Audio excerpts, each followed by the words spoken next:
Hi friends, welcome to our channel. I'm Kavita Sri. Let us see the lesson from Unit 4, The Attic.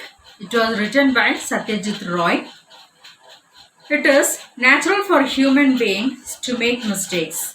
When we realize our mistake, we should try to rectify them. If you get a chance to rectify your mistake or pay back for it, what would you do and how would you correct it? So doing mistake is a human nature. Anybody can do this. Not can do.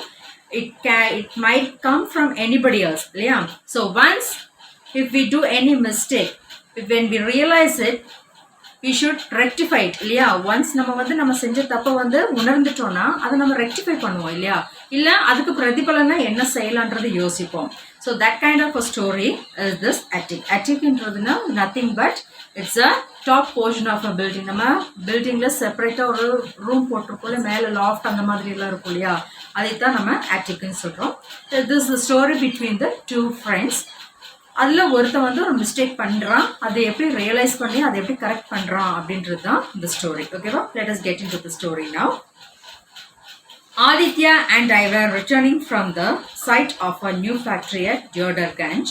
We were driving along the National Highway 40. We had reached a point where the road bifurcated. So Aditya and I into the arena is a narrator. So who is the narrator here? Satyajit Roy. Yeah. So அவர் தான் இந்த ஸ்டோரியை சொல்கிற மாதிரி கொண்டு வர்றாரு so அவருடைய friend ஆதித்யாவும் அவரும் were returning from the site of new factory at Deodarganj. Deodarganj is in Himachal Pradesh. அவங்க ஹிமாச்சல் பிரதேஷில் இருக்க டியோடர்கஞ்சுன்ற பிளேஸில் அவங்களுடைய நியூ ஃபேக்ட்ரி இருக்கு அதை மேற்பார்வையிட்டு they were coming back so we were driving along national highway 40 so அவங்க ரிட்டர்ன் வரும்போது NH வழியாக வந்துட்டு இருக்காங்க we had reached a point where the road bifurcated. What is bifurcated? It's divided into two. The road ரெண்டா பிரியும் இல்லையா so அந்த பிரியிற அந்த இடத்துல நிற்கிறாங்க If we drew 10 kilometers along the road that branched off to the right, we would reach Brahmapur. I asked Aditya whether he was interested in revisiting the place of his birth, which he had left after he had passed the matriculation examination from the local school to continue his studies in Calcutta. So, அவங்க இந்த road பிரியிற இடத்துல நின்னோடனே narrator is asking to Aditya whether are you willing to revisit your ancestral home உன்னுடைய பூர்வீக இடத்துக்கு போகிறதுக்கு விருப்பப்படுறியா அப்படின்னு சொல்லி கேட்குறாங்க why means they have left from there when he was studying in matriculation after he was completing அந்த matriculation ஸ்கூலில் அவருடைய ஸ்டடீஸை பாஸ் பண்ணினோடைய அது எங்கே இருக்குன்னா இட்ஸ் இன் கல்கட்டா ஸோ கல்கட்டாவில் இருக்கிற மெட்ரிகுலேஷன் ஸ்கூலில் அவங்க படிச்சுட்டு இருக்காங்க அவங்க அவங்களோட ஸ்டடீஸை கண்டினியூ பண்ணுறதுக்காக அவங்க அந்த பிளேஸை விட்டு கிளம்பிடுறாங்க ஸோ இப்போ அந்த இடத்த நீ ரீவிசிட் பண்ணுறியா அந்த நீ பிறந்த இடத்த நீ பார்க்க விருப்பப்படுறியா அப்படின்னு சொல்லி narrator is asking to Aditya. When I left our ancestral house 29 years ago, the house was almost 200 years old, recollected Aditya. I doubt if even the school building, which may have undergone many changes, will be recognizable anymore. Try to revive old childhood memories may prove disappointing. So, அவர் என்ன சொல்றாருன்னா narrator, when I left our ancestral house, நம்ம எங்களோட ancestral means பூர்வீக வீடு அப்படின்னு சொல்றது ஓகேவா அந்த பூர்வீக வீடு விட்டு போனதுமே அது லுக்ஸ் லைக் அ 29 years ago நான் அந்த வீடு விட்டு போய் 29 years ஆயிடுச்சு but the house was almost 200 years old ஆனால் அந்த வீடை இப்போ பார்க்கும்போது ஏதோ 200 வருஷத்துக்கு பழமை வாய்ந்த வீடு மாதிரி ஆயிடுச்சு ஸோ எனக்கு ஒரே டவுட்டாக இருக்குது என்னுடைய வீடே இப்படி இருக்குன்னா I doubt if even the school building, which may have undergone many changes. So என்னுடைய வீடே 200 years old மாதிரி ரொம்ப பழமை வாய்ந்ததாக ஆயிருக்கும்போது என்னுடைய ஸ்கூல்லையுமே நிறைய சேஞ்சஸ் இருக்கலாம் அப்படின்னு சொல்லி அவர் சஸ்பெக்ட் பண்ணுறாரு ஸோ நான் அது போனால் என்னால் ரெக்கக்னைஸ் பண்ண முடியுமா so will be recognisable anymore என்னால் அது கண்டறியப்பட முடியுமா அப்படின்னு சொல்லி அவர் சஸ்பெக்ட் பண்ணுறாரு Trying to revive old childhood memories may prove disappointing. So அது என்னென்னா அந்த ஸ்கூல் போனாவே it will bring back something back to life நம்ம ஒரு பழைய இடத்துக்கு நம்ம வீட்டுக்கு போனோம்னா அந்த உடனே நம்மளுடைய அந்த ஓல்டு ஏஜில் இருக்கிற விஷயங்கள் எல்லாம் சம்பவங்கள்லாம் ஸ்வீட் மெமரிஸ் எல்லாம் நம்ம ரீகலெக்ட் பண்ணுவோம் இல்லையா.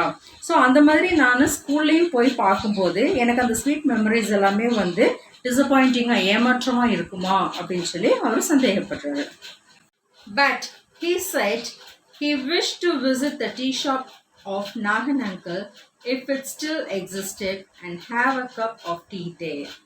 அவர் என்ன சொல்கிறேன்னா, நம்ம நாகன் அங்கிள் டீ ஷாப் போகலாம், ஒருவேளை அங்கே டீ ஷாப் இருந்துச்சுன்னா நம்ம அங்கே டீ சாப்பிட்டுட்டு கிளம்புவோம் அப்படின்னு சொல்லி சொல்கிறாரு. So we took the turning to the right and decided to drive to Brahmapur, of which Aditya's ancestors were once the zamindars. அவர் உடனே என்ன பண்ணுறாங்க, சரின்னு நாகன் அங்கிள் டீ ஷாப்பில் போய் டீ சாப்பிட்டுட்டு நம்ம அங்கேருந்து நம்மளுடைய பூர்வீக வீடை போய் பார்க்கலாம். ஸோ ஒன்ஸ் ஆதித்யா வந்து அங்கே எப்படின்னா ஜமீன்தார் மாதிரி வாழ்ந்தவங்க அந்த ஒரு காலத்தில். ஓகேவா. So where is Brahmapur means it's in Odisha. Aditya's father had left the ancestral home and moved to Kolkata, where he had set up his own business. After his death, Aditya was looking after it and I was his friend and business partner. So நம்ம சொன்னோம் இல்லையா, கல்கட்டாவில் அவருடைய ஸ்டடீஸை முடிச்ச உடனே அவங்க வந்து அங்கேருந்து கொல்கத்தாக்கு கிளம்பிடுறாங்க. So Aditya's father had left ancestral home and moved to Kolkata. அங்கே போய் அவருடைய பிஸ்னஸ் எல்லாம் செட்டப் பண்ணிக்கிறாரு. அவருக்கு வயசாகி அவர் இறந்த உடனே அந்த பிஸ்னஸ் எல்லாம் ஆதித்யா டேக் ஓவர் பண்ணிடுறாரு. Okay. After his death Aditya was looking after it and I was his friend and business partner. So இந்த நரேட்டர் ஸ்டோரி சொல்லிட்டு வர்றாரு இல்லையா, அவரும் ஆதித்யாவும் வந்து பார்த்தோம்னா friend and also a business partner. It was the month of Maha, that is January and February by the English calendar, the middle of winter by my watch. It was 3:30 in the afternoon. The sun was soothing. On either side of the road were paddy fields as far as the eye could see. Harvest was over and there had been a good crop that year. So அவங்க அந்த visit பண்ணலான்னு போக நினைக்கிறப்ப அது என்னென்னா, இதுவாக மகா மாதம்னு சொல்லுவாங்க இல்லையா, அந்த மகா month it comes in between January and February English calendar படி. ஸோ அவங்க வந்து அந்த மந்த்து ஜான்வரி அண்ட் ஃபெப்ரவரி அந்த மகா மந்தில் at 3:30 they were crossing that area. So அவங்க அந்த இடத்த க்ராஸ் பண்ணுறப்போ இட் வாஸ் அரௌண்ட் 3:30 போது the sun is setting, winter season இல்லையா. ஸோ நம்மளுக்கு கொஞ்சம் சீக்கிரமாகவே கொஞ்சம் சன் செட்டிங்ஸ் ஆகிற மாதிரி தெரியும். So soothing means feel calm. It means the sun was setting there. On either side of the road was paddy field. அப்போ ரெண்டு பக்கத்தில் ரோடும் பார்த்தோம்னா paddy fields, நெல் வயல் நிறைஞ்ச ஏரியாவாக இருந்தது. So as far as the eye could see, so கண்ணு கெட்டின தூரம் வரைக்கும் it was the paddy field, நெல் வயலாக இருந்துதான். அண்ட் அது ஜான்வரிங்கும் போது இட்ஸ் அ ஹார்வெஸ்டிங் சீசன், நம்ம அறுவடையெல்லாம் செஞ்சு முடிச்சிருக்கோம் இல்லையா. ஸோ அவர் அப்படியே சொல்லிட்டு வர்றாரு, the harvest was over and there had been a good crop that year. So அறுவடையெல்லாம் முடிஞ்சது, இந்த வருஷம் நல்ல விளைச்சல் இருந்தது அப்படின்னு சொல்லிட்டு வர்றாரு. After about 10 minutes, we came to the local school.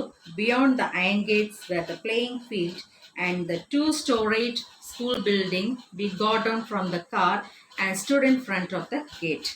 So அங்கேருந்து பேடி ஃபீல்டு க்ராஸ் ஆகி 10 மினிட்ஸில் அவங்க லோக்கல் ஸ்கூல் அவர் படித்த ஸ்கூலில் போய் சேர்ந்துடுறாங்க. ஸோ அங்கே முன்னாடியே ஒரு அயன் கேட், பெரிய ஒரு கேட் இருந்தது, அதுதான் அவங்களுடைய பிளேயிங் ஃபீல்டாக இருந்துச்சு. அப்போல்லாம் அந்த பசங்களை அந்த கேட்டில் ஏறி பிடிச்செல்லாம் விளையாடுவாங்க இல்லையா. ஸோ ஆதித்யாவுக்கு வந்து அதுதான் பிளேயிங் பிளேஸாக இருந்தது அப்படின்னு சொல்கிறாங்க. And also the school was 2-story school building. இப்போ வந்து பார்த்தோன்னா அதில் 2 மாடி கட்டிடமாக மாறிடுச்சு. We got down from the car and stood in front of the gate. நாங்கள் வந்து அதை பார்த்தோன்னே கார்லேருந்து இறங்கி கேட்டுக்கு முன்னாடி போய் நின்னோம் அப்படின்னு சொல்கிறாங்க. I asked Aditya whether everything was still the same. He replied that everything had changed. So the narrator கேட்குறாரு ஆதித்யா கிட்ட, whether it is everything same or is there any some changes ன்னு சொல்லி கேட்குறாரு. Still means same, அப்படியே இருக்கா அப்படின்னு. He replied that everything had changed. So Aditya is replying that no it was changed everything, எல்லாமே மாறி இருக்கு அப்படின்னு சொல்றாரு. Our school used to be 1-storied and a new building has come up which wasn't there. So நாங்கள் படிக்கும்போது எங்களுடைய school building வந்து 1 மாடி கட்டிடம், அதான் 1 ஃப்ளோர் தான் இருந்தது. Now it has come up to 2. இந்த செகண்ட் மாடி வந்து அப்போ எங்களுக்கு இருக்கல அப்படின்னு சொல்றாரு. Were you not a good student? I asked. அப்போ நீ வந்து நல்ல ஸ்டூடெண்ட் கிடையாதா அப்படின்னு சொல்லி நரேட்டர் கேட்குறாரு. Yes, but my position was always second, he replied.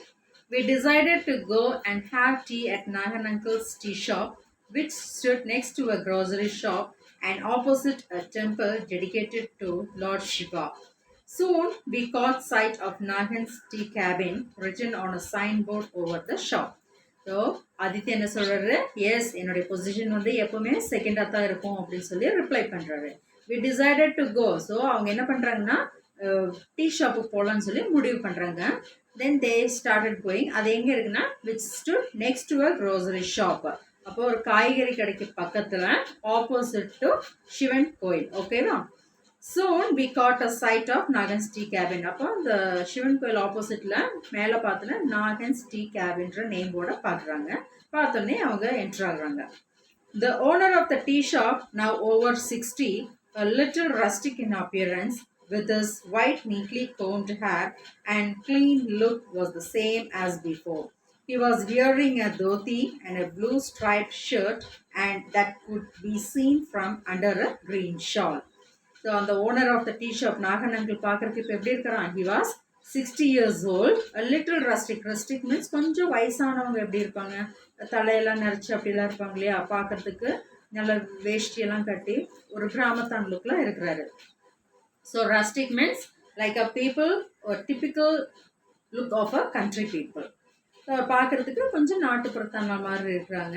With his white neatly combed hair. அவருடைய ஹேர்லாம் பார்த்தா தலை நிறச்சிருச்சு, அதெல்லாம் நீட்டாக சீவி இருக்காரு. பார்க்குறதுக்கு நல்லா க்ளீன் லுக்கில் இருக்கிறாரு. ஃபஸ்ட்டு பார்த்த நாகனங்கள் எப்படி இருக்கிறோ அதே மாதிரி, ஆனால் லைட்டாக கொஞ்சம் வயசானவராக தெரியுறாரு. He was wearing a dhoti. Dhoti means you know well, வேஷ்டி சொல்லுவோம் இல்லையா, and blue striped shirt that could be seen from under a green shawl. அவர் மேலே வந்து ஒரு green shawலும் போட்டிருக்காரு. Not recognizing Aditya, he asked us where we had come from. So Nagan அங்கிளுக்கு வந்து இப்போ நான் ஆதித்யாவை பார்த்தோன்னே தெரியல. ஏன்னா he is coming back after 29 years, isn't it? So he couldn't be recognized. அதனால அவர் கேட்குறாரு, எங்கேருந்து வர்றீங்க அப்படின்னு சொல்லி கேட்குறாங்க. Deodarganj, Aditya replied. We